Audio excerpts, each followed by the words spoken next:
This is the clutch push rod. So I'm boring this out to fit this in there. So right now it's all sloppy inside of that Heim joint. Now it'll just right in there.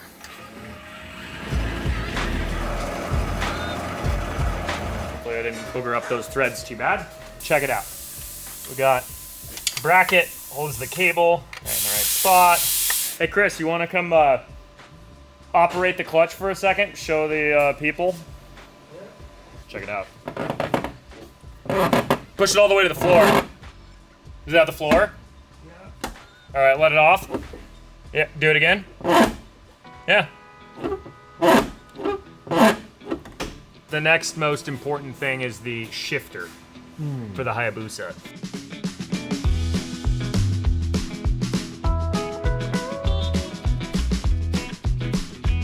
Thinking I'll use this push-pull cable here. What I'm making here is a little tab. Actually, it's a set of tabs that lock together like that to hold the shift cable. I think this blade is actually the perfect thickness for the slot in the cable housing. So, might as well, right?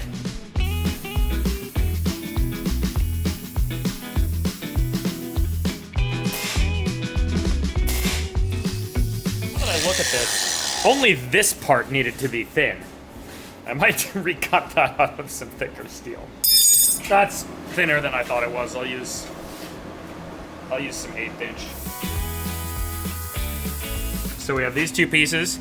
They bolt together like that, or like that, doesn't actually matter. So this one fits over the outside of the housing, and then this one fits into that slot.